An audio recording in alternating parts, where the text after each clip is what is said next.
In our last video, we thought about the different barriers children face in telling us what is happening to them.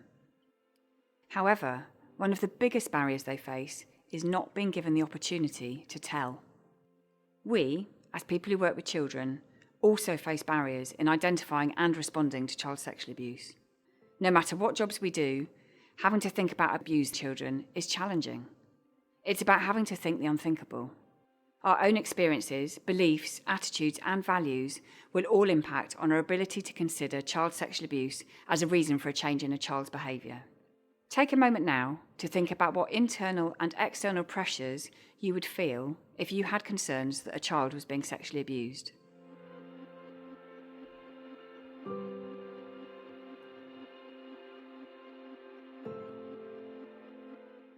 What did you think about? We know that for many of us, fear is the biggest factor. Fear of not knowing what to say and how to say it. Fear of opening a can of worms and not having the skills to deal with it. Fear of accusing someone of sexual abuse. Fear of getting it wrong. I've said in one of our earlier videos, the question we often ask ourselves is, what if I'm wrong? We need to change this question and ask ourselves instead, what if I'm right? What if this child is being sexually harmed? What do we need to do to make this child safer? Victims and survivors tell us that they want the opportunity to talk about what's happened to them. Being asked sensitively about their experiences isn't going to make what happened to them worse, even if they find it hard. Everyone thinks someone else is the expert when it comes to talking about sexual abuse. However, we can all use the skills we already have in working with children, young people and adults to talk with them when we are concerned. Children need help to tell. We think about disclosure as the act of a child telling someone, as a one-way process.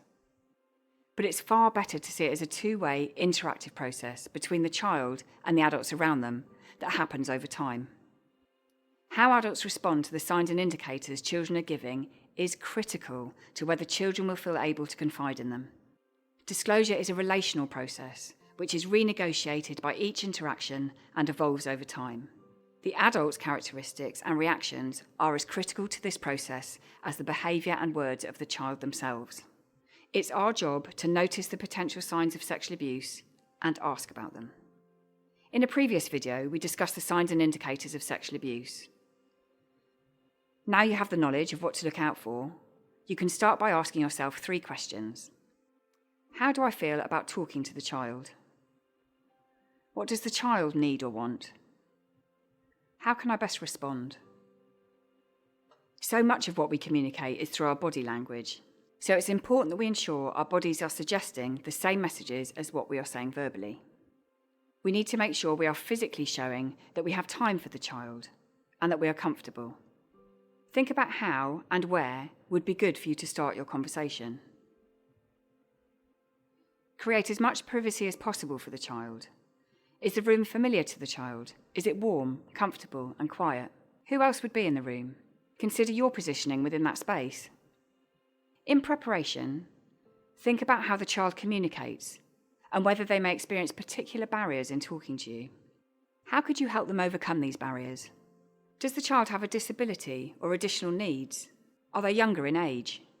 Do they need support from a specialist who can help with understanding non-verbal cues? Does the child use spoken language? Is the child's first language English? If not, what is it? If they speak multiple languages, do they prefer to talk about personal or tricky issues in their first language? Does their first language have the words for some of the things they may want to say? Is an interpreter required? Who around the child can understand their method of communication and what form of facilitation is available? By planning your discussion, you'll make it easier for the child to be able to communicate effectively with you. To help you further, we have produced a Communicating with Children resource, and I'll tell you more about this in the next video.